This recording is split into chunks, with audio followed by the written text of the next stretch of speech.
Good evening. We've appealed on cases that made headlines over Christmas, including the death of the French student Céline Figard. There's been a lot of progress since last month's appeals, including the sex attacks in Aberdeen, where as a result of the programme and police inquiries, a man is now awaiting trial. And 9 months ago, no fewer than 40 Crimewatch viewers helped identify an armed robber. 2 weeks ago at Cardiff Crown Court, Brian Martin was convicted and was sentenced to 12 years. First, the murder of Céline Figard. You'll know the outline of the case. It touched the nation, partly because Céline was a visitor to our country, and partly because Christmas is a time when so many people like her were travelling to see friends and family. She travelled with a family friend, a lorry driver, to Folkestone, and then she got a lift to the M4, where she was dropped off at Cheveley service station near Newbury in Berkshire. This was on Tuesday, the 19th of December. But it wasn't until 10 days later that her body was found 90 miles away near a lay-by outside Worcester. Well, with me is Detective Chief Superintendent John McCammont, who's leading the inquiry. John, let's go back to that last positive sighting at Céline at Cheveley. What details do you have? She was seen getting into a white Mercedes lorry at 4:30 p.m. on Tuesday, the 19th of December. And this lorry was towing a trailer with a Thermo King refrigeration unit. We're quite sure that she got into this lorry. So it's distinctive, and presumably you're appealing to people in the haulage trade, haulage contractors, to come forward if they have trucks like that? Yes, the haulage and transport industry, I'm appealing to them. I want them to think of 3 or 4 things. I want them to ask themselves, have they got a white Mercedes lorry?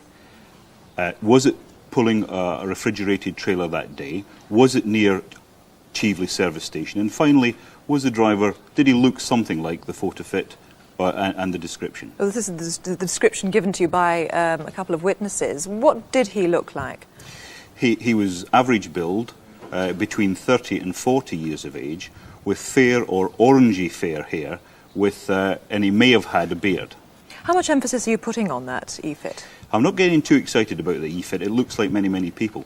But if the viewers can relate the e-fit and the description to a white Mercedes lorry, that's much more important. Now, Céline had travelled to England with a number of belongings, none of which have been found. Some of them quite significant, you feel? Yes. We haven't recovered any of her property and we're not sure exactly what she had.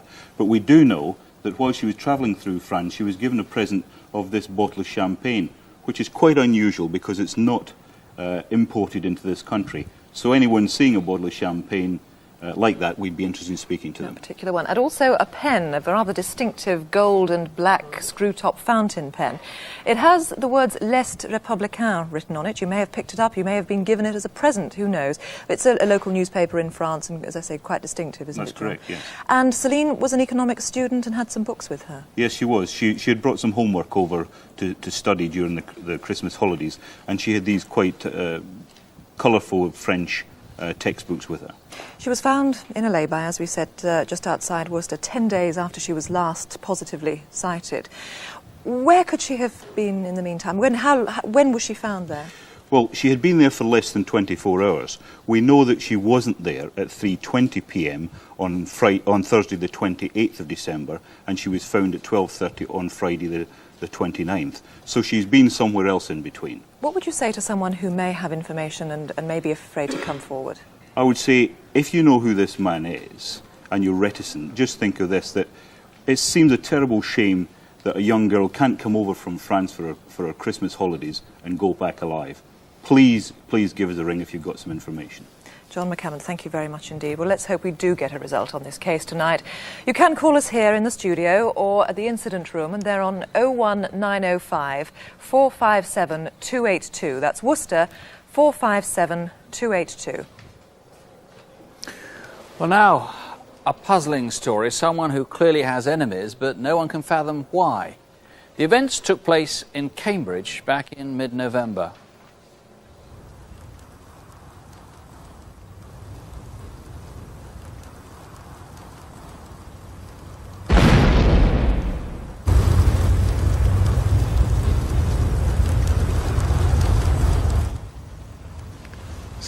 Sam, wake up. What? It's your car. I'm going to ring the fire brigade.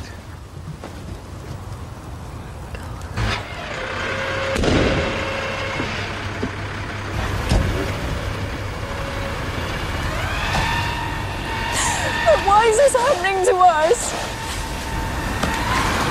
Come on. Ian and Sam had been together for about a year. Ian had been born in New Zealand and adopted by a couple in Hong Kong, but had later moved to England. He was a keen bodybuilder and was working as a bouncer. He was planning to set up his own firm of doormen.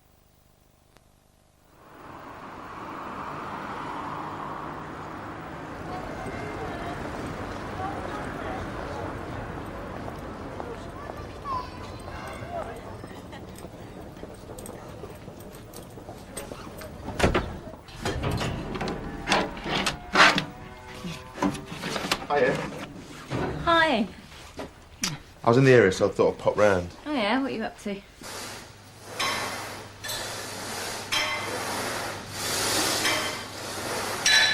couldn't do us a favour and take us shopping after, could you?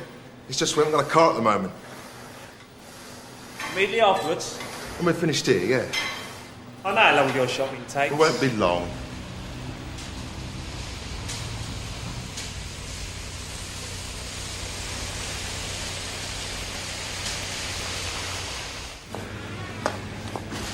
Come on, Sam, get a smaller packet. We're not made of money. What, like you're buying a small bottle of Coke?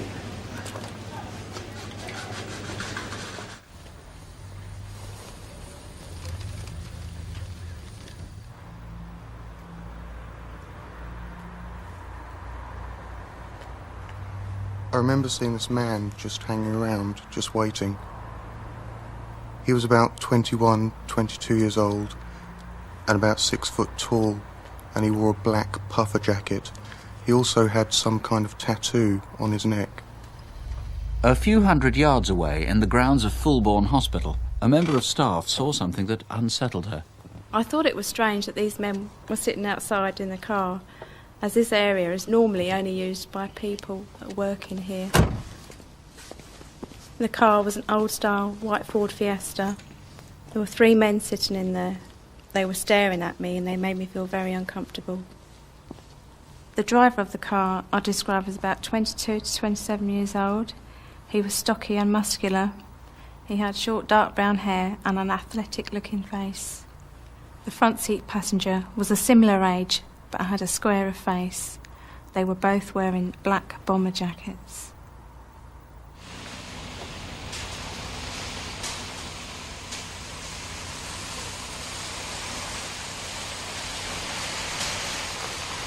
You lot took your time. No, we spent ages queuing.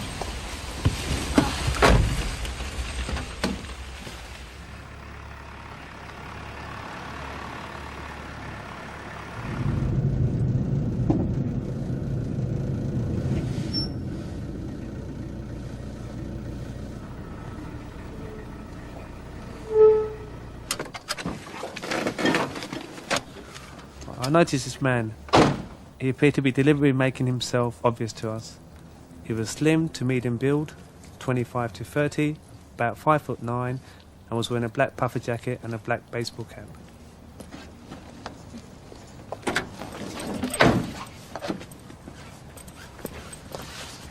What's he up to? No idea. We didn't even bring the van, did we? Yeah, right.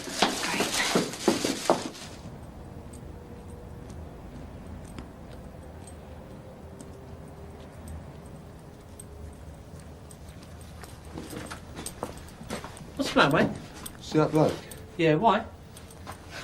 Nothing. Run across the road onto the wasteland anyway.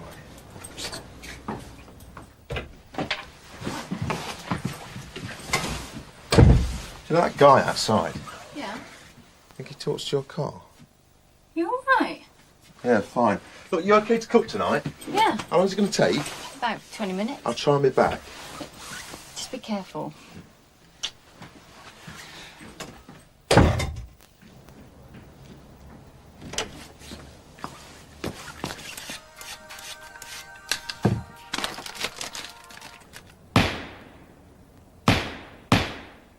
"15 minutes later, a driver was travelling on Airport Way onto Newmarket Road towards the centre of Cambridge. The car was white. It was travelling really fast, maybe as much as 80 miles an hour. I think there were 3 people inside. The front seat passenger, he was stocky. He was bigger than the driver.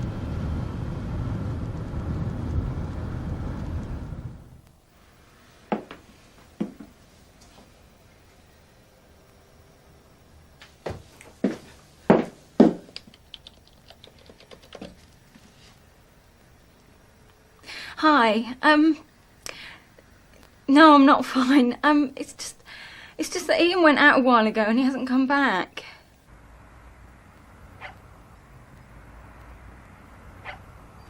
I don't think I'll ever recover from the loss of him. I'll never get over that.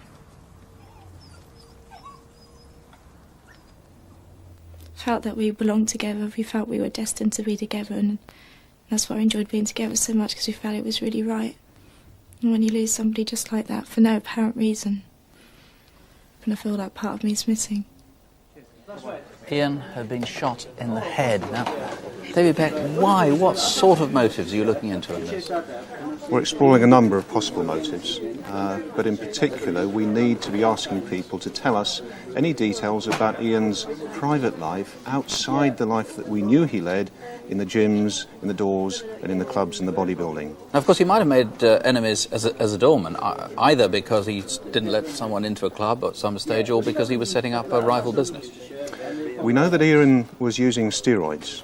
We know that one of the effects of steroids is to make people become occasionally suddenly and uncharacteristically aggressive. It may possibly be, as a result of that he may have upset one or two people, but not enough, I think, for them to have committed murder. So you think that he may have deliberately gone out knowing people were waiting for him, knowing that there was likely to be a fight. Some other people may have gone to sort something out with him, but not ever intended that someone should have a gun and shoot him.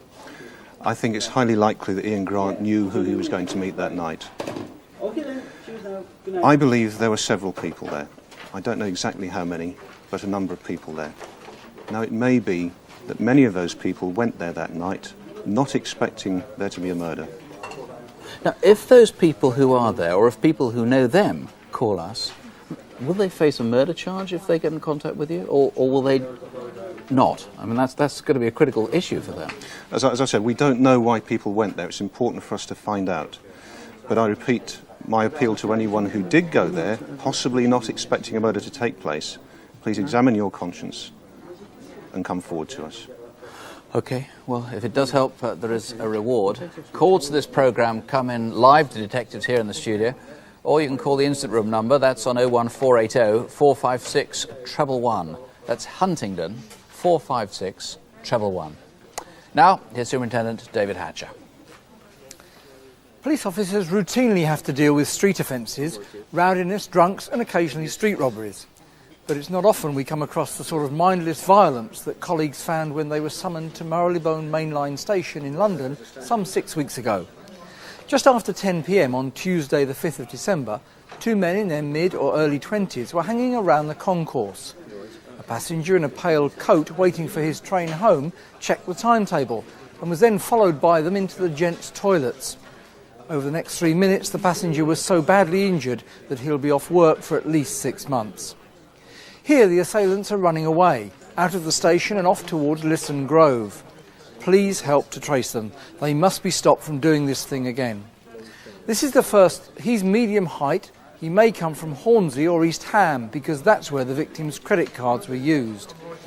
The second attacker followed the victim into the toilets.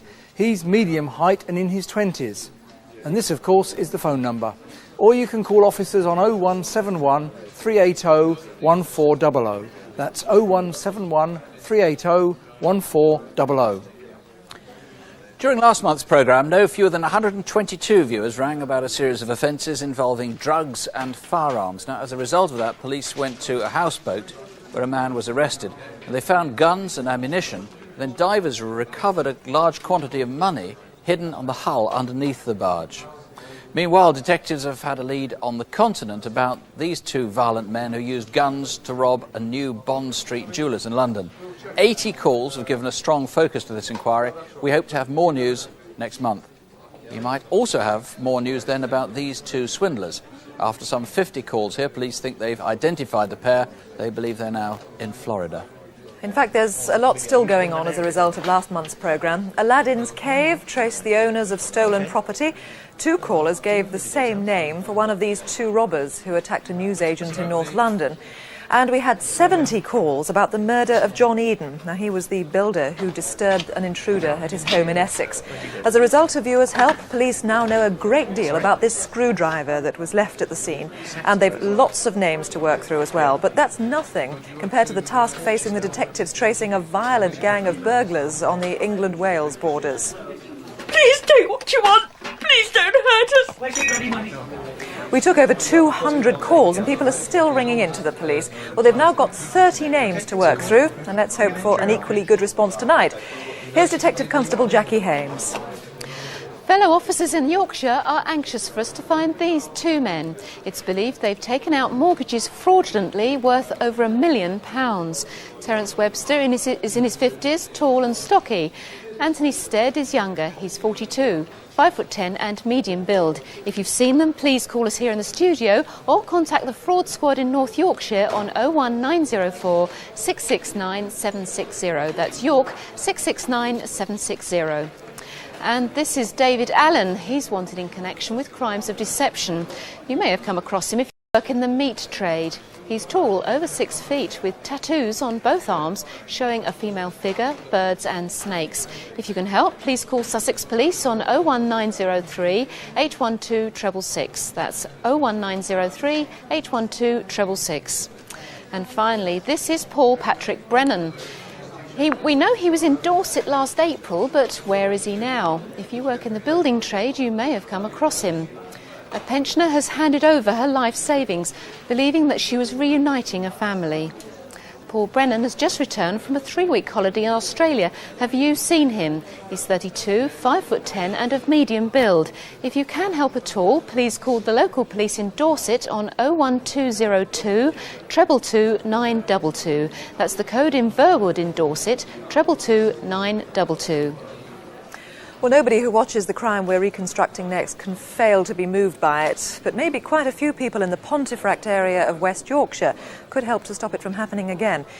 It's premeditated, and it's an attack on a 15-year-old schoolgirl in her own home. It happened over the Christmas holidays on Thursday, the 28th of December. For obvious reasons, we've disguised the identity of the victim and her family.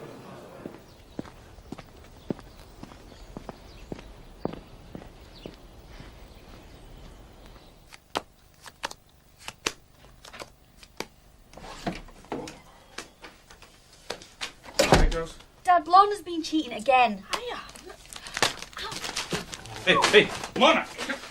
Dad! My daughter means more than anything to me, but we've always been close, and I've always been there for her. Words don't sort of spring to mind that you can sort of say to people how much you care for your daughter, or someone you love, or someone you care for. It's just there's a good bond there, and I don't think that bond can be broken. And I like to think it will never be broken.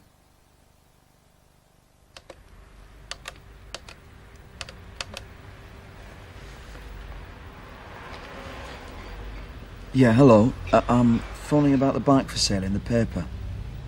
Kath? Catherine? Something about your bike. All right. Hello? Yeah? What age is it up to? Yeah, it's for my niece. I was going to buy it for her for Christmas, but I've been really busy. Have you grown out of it? Yeah. So you coming then? No. What did he say? Oh, I just wanted to know about my bike. I told him to come later on when Mum and Dad are in. Oh, go on, why aren't you coming? Are you too tired or something? No. I just don't want to.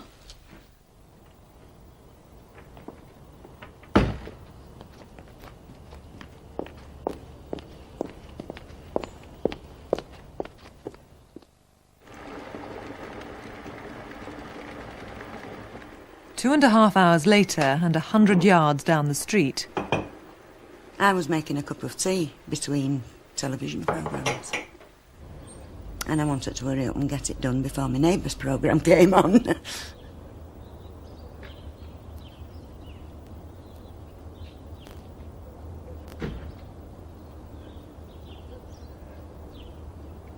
And I just thought it was unusual for someone getting out of a car with a crash helmet. It just didn't seem natural. That's why I was watching him. Still quite cool weather, the wind's coming in from the northwest. You need lessons. I'm getting plenty, thanks. You're still in the first grade. Well, can't wait for me O-levels.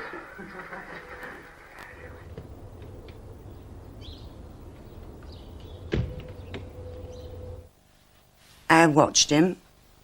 I was probably being nosy. I watched him to see where he was going when he walked by my house. I thought, oh, he must be going up the street because they do scrambling up there.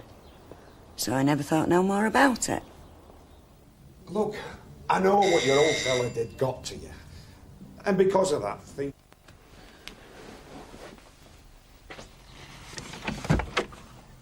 I've come with that bike for sale. Well, the thing is, I don't know much about it. You're better coming back.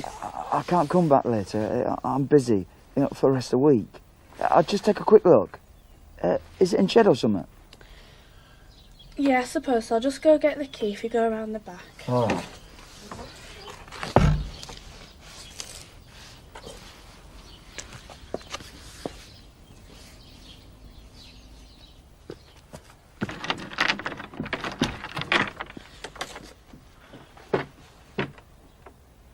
Yeah, that should do. Can I put a deposit on it? Yeah, I suppose so. Could you write us a receipt? Yeah, I'll go get a pen and paper then.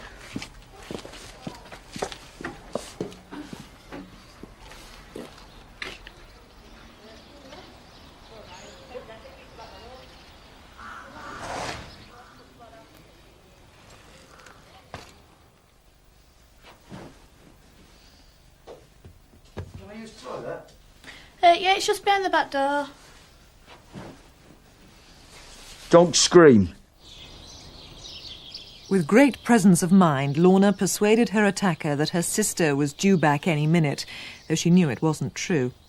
Even so, her ordeal lasted a quarter of an hour.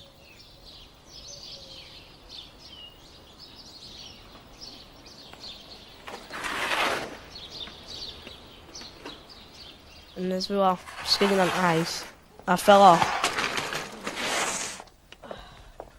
As the man was walking by me, give me a look as I've done something wrong.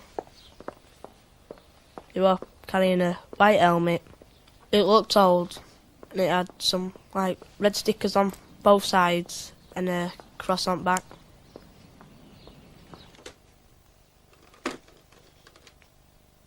Police! I've been raped! I live at Willow Park. I don't know. What? Lorna? I've never felt this sort of hurt before. I'm a fairly strong-willed type of bloke, fairly strong character. But every day it's just ebbing away, bit by bit. It's biting away. And the longer this goes on, the harder it gets. This man doesn't know the effect he's had on my family. Well, of course, awful for the family and a terrible ordeal for the girl herself. Chris Gregg, the victim has given you a good picture of the attacker, hasn't she? Yes, a very good picture. The fit's regarded as a good likeness. He's a white man. He's aged about 28 to 30. He's around 5'7" and is described as being of a chubby build and having a beer belly. And he's got very distinctive long brown hair, which is down onto his shoulders. One of the witnesses mentioned, though, that he looked as though he'd been wearing a crash helmet, and his hair might not normally be quite as flat and untidy looking as what it's shown in the e-fit. Well, of course, the crash helmet is quite significant. The nosy neighbour, who turned out to be a good neighbour, of course, spotted the car, and he got the crash helmet out of that. Tell us a little bit about the car involved. Right, the car is described as being an old-style saloon car. It was dirty, and it's possibly a Vauxhall Cavalier, the old style. So why would he be getting a crash helmet out of the car? Well, the crash helmet, we feel, was part of a disguise that was being used. The two lads who saw the crash helmet, they've given a good description of it, and they've said that it's an old, dirty, white-coloured crash helmet, and it's possibly got some red or orange flashes down the jawline. It's a full face helmet, and it's possibly got a black cross on the back, very distinctive. Now, he's seen wearing glasses here, but you think that may be part of the disguise as well? We're fairly sure that the glasses are part of the disguise. The twine used to bind his young victim isn't something you can buy easily in a normal hardware store, is it? No, it's not. It's actually agricultural baling twine, and it's not something that's readily available in DIY shops. But I'm not suggesting that this man is part of the agricultural trade, but it's just something to bear in mind. Now, the man got the number of the schoolgirl from an ad in a local paper. What does that suggest about where he comes from? Well, the circulation for the Yorkshire Free Ads, which the paper that it appeared in, it covers the whole of Yorkshire, it covers North Nottingham and North Derbyshire. We know that the phone call came in at 12:15. The man was on the girl's doorstep at 1:15. So an hour's radius. It could have travelled from anywhere within that hour, virtually within that circulation area. Chris, thank you very much indeed. Do call us here now, or if you prefer to try the incident room in Pontefract, that's also a free number. If you have any information, call 0800 318 001. That's 0800 318 001. Well, I must say, and words of apology, I suppose, that the lines here are jammed at the moment, largely over the Céline Figard inquiry, and please persevere. The lines are going to be open until midnight, but at the moment it's going to be very difficult getting through, frankly. We couldn't have asked for a better response from haulage firms. We've had some really remarkable suggestions. We've had a woman here whose sister has seen the girl. She's sure it's Céline. She's sure it was the driver that she saw him with, and she has a description. Somebody else who thinks she's seen Céline as well with the driver, and a great deal more beside that. Anyway, now we go to the races. This is the Hennessy Gold Cup at Newbury on Saturday, November the 25th. It's a high point in the racing calendar, and 14,000 people went to watch. One of them was this man, who had bought a Trilby hat. Incidentally, it's a rather small size, even though the man is reasonably tall, about 5'10". He's in his early 30s. At 4:15 in the members' car park, a similar man with a hat like this went up behind another racegoer and, without warning, slashed him with a Stanley knife. In fact, the victim had his throat cut. He needed 50 stitches. Now, this is the Trilby hat that was found nearby. Who's the man who bought the hat? Here he is wearing it, and here's our number, 0500 600 600. Alternatively, you can call Thames Valley Police direct, 01635 31000. That's Newbury, 31000. Now a dramatic piece of video. It was taken by security cameras at a jeweller's in Edgware Road in central London. The owner is sitting in the shop, and at the bottom of the frame you can see a member of his staff. The gunman shouts, "This is a hold-up," but the owner isn't putting up with it. He remonstrates with the gunman, who then threatens to shoot him. In fact, he does. He pulls the trigger, but mercifully the gun misfired. Now the gunman really panics.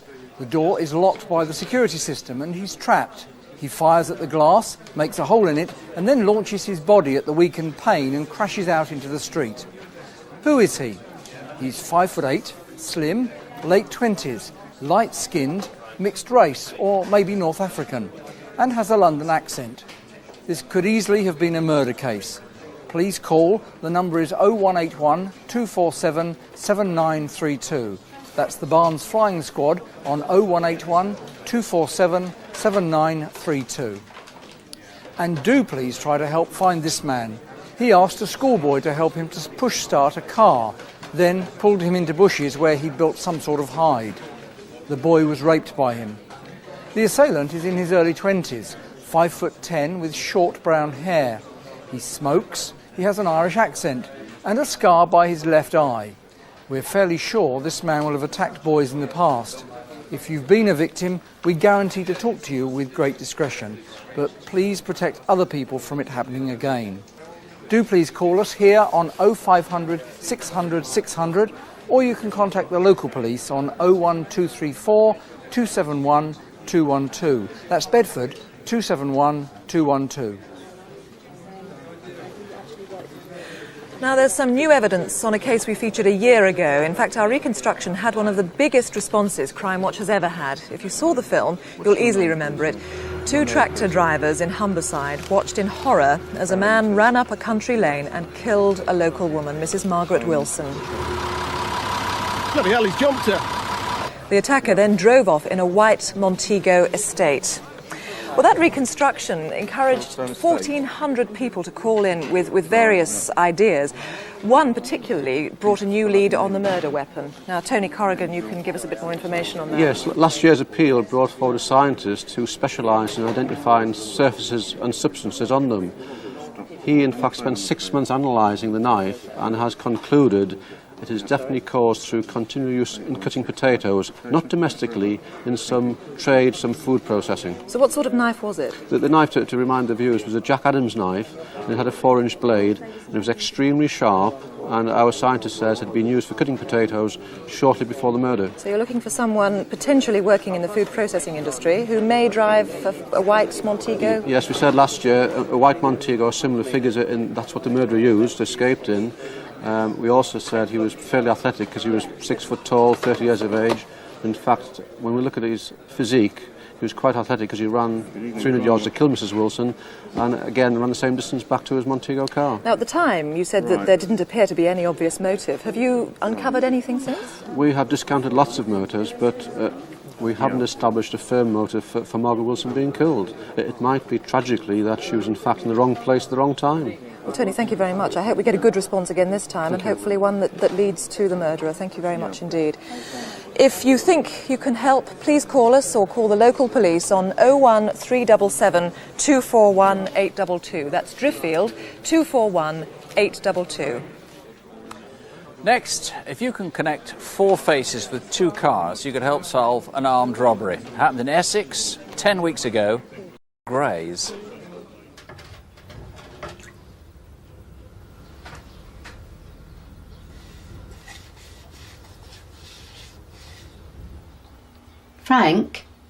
Frank, here a minute. What is it? Look, there's a stranger in the camp. Yeah, never seen him before. Maybe I ought to write the number down just in case, eh? Good idea.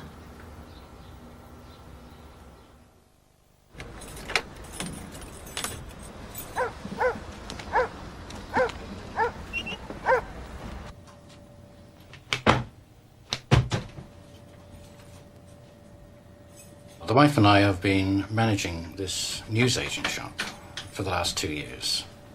Also, it has a sub-post office attached to it.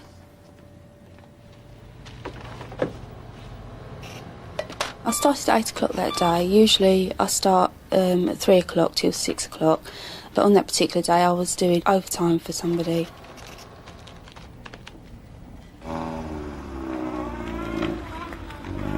I sensed a movement and looked up and just saw the car driving away.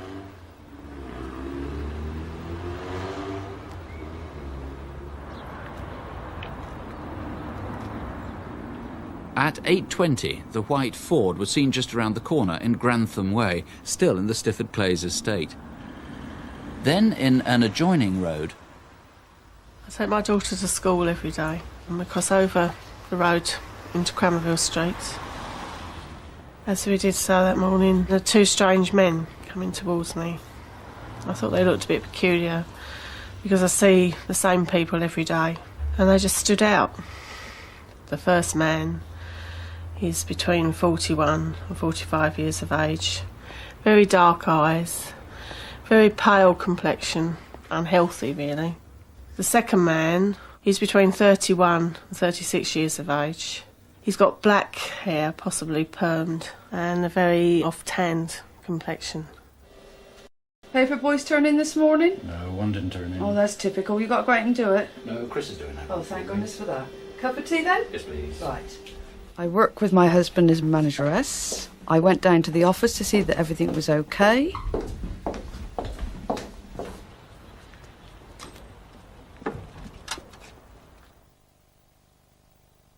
When the first man had come in and he turned round to face me, I realised then what was happening. When the second man came in and came behind me, I was really scared. And he said, if you do as you're told, you know, everything you'll be all right. Then he just got hold of me and led me to the back of the shop. I was in the kitchen with the post office employee, and then someone barged past the door, and I thought something's going on here. I closed the door first, And the post office employee then opened the door to see what was going on. In that time, they dragged her out and took her into the post office, where the postmaster was already on the floor. And then they came back and told me to go and lie on the post office floor. They let go of me at the back of the shop, and I went into the office, and Mike was sitting on a chair, and I just said to him, "Call the police." And he just looked at me, and I said, "It was an armed robbery." So I pulled the door shut, and I was just hanging on to the door for dear life, because I was just so scared that they were going to come in.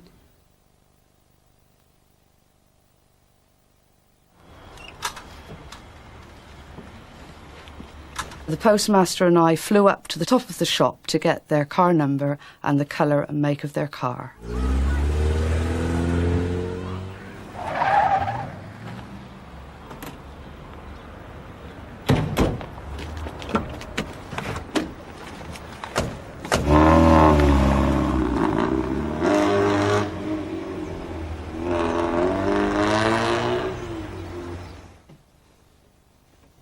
Well, I was at home waiting for a friend to come and pick me up to take me to work. Actually, she was very late, because she's usually here by 20 to 9, but it was gone 9 o'clock.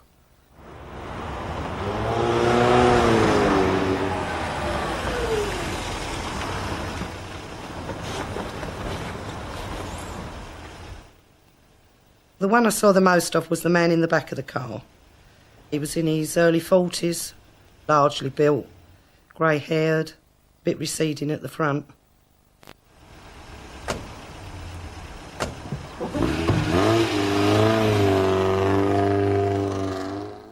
They just don't care about other people's lives. And if I could have got hold of them, I think I would have strangled them. But having thought about that, no, my life is worth more than their life. Pauline Bowles, when you recovered the cars, you found in the footwell of one of them a gun, and that was loaded. Yes, it was. We were amazed to find a fully loaded gun, a Walther P4 semi-automatic hand pistol. That suggests that these people are prepared to shoot, prepared to kill somebody if necessary. I think if someone goes to commit a crime and they've got a loaded weapon, they've got to be prepared to use that gun. Why do it otherwise? Now, obviously, when we do reconstructions, we try to make them as unfrightening as possible, but I gather this really was, in real life, quite terrifying for everyone involved. This was horrific for the people involved. We had elderly ladies, we had a pregnant woman and children in that shop. One old lady couldn't lay down on the ground. She was absolutely terrified. Now, to put together a gang like this, I mean, it involves a lot of people. Word must have got out about this. Somebody knows who these people are. These people are about, and there's people who know them. These men are very dangerous. Now, we had good descriptions in the reconstruction of the two men walking down Crimewatch Street and of the guy changing out of his clothing in South Ockenden. You've now got a very good description, too, of the man who was seen by the White Orion in Grantham Way. Yes, that's right. We have a description of the white guy who's about 25 to 30 years of age, and he's about 5'11" tall, with dark cropped hair. Now, the getaway car, that is the grey, well, I was not sure if it was green or grey, it's actually a light green, that Escort, I think. You need to know where that was the night before the robbery. The robbery was on the Tuesday the 14th of November. Yes. Yes, I'm anxious to find out where that car was overnight. It was stolen from Dartford during the Monday. I'd like to know where it was from Monday night, the 13th, till the robbery occurred on Tuesday the 14th. What registration number did it have? The registration number that was on the card at the time of the robbery was A121NKM. That's one number incorrect from the right registration number. So some garage or somebody must have made up those plates? Yes, I'd like to hear from anyone who thinks they may have made up that registration plate. OK. Well, there is a group of faces. If you recognise them, please do give us a call straight away if you've made up those plates or if you can help us in any way at all. Ring us here in the studio where detectives and BBC researchers are waiting for your call. If you prefer, you can try the incident room in Grays in Essex, 01245 452 120. That's 01245 452 120. Now here's Detective Constable Jackie Hames. I have two simple appeals. First, you know who this woman is. She paid 2 cheques into banks in the West End of London. Both have been stolen and both were worth several £1,000s. Please call Southall CID on 0181 246 1046. That's 0181 246 1046.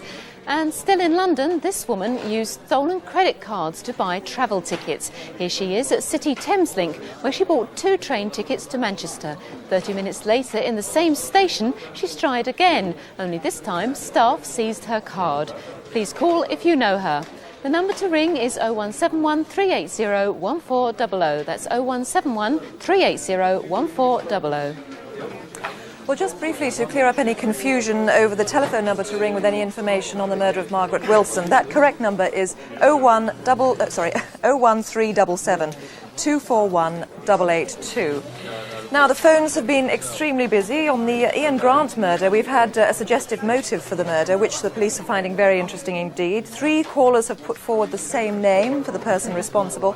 The Céline Figard murder, 2 callers have given the same name, fitting the E-fit that we showed. Pontefract rape, name has been suggested for the E-fit, and another caller has rang in suggesting a use for the twine, which police say may help. Now finally, an urgent and extremely heartrending appeal for a little girl. She's aged 2.5. Her name is Daisy Chillingworth. And the Child Protection Team in Sussex are extremely concerned for her safety. Over her short life, she's been taken to hospitals with several injuries, including rat bites. She's profoundly deaf and probably can't speak either. Now, these are her parents. They're both thought to be heroin addicts, possibly living in camps with travellers. He is called John Varnum, and her name is Beth Chillingworth. They were last seen without the child in Wiltshire. Please help find them, but above all, please help find Daisy. Call the local police on 01273 606 744. That's Brighton 606 744. Well, that, of course, is the number for any of our appeals. Our lines are open until midnight, but if you've any information on any crime we haven't featured, try Crime Stoppers. They're on 0800 555 111. That's 0800 555 111. We'll be back tonight to tell you what develops. That's Crimewatch Update here on BBC One in an hour's time at 11:45.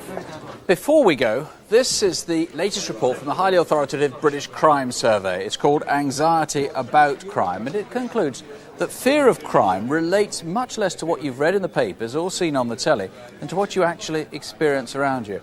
At any rate, I hope you're not unsettled by anything that we've appealed about tonight, just determined to help solve these cases. Don't have nightmares, do sleep well. Good night. Good night.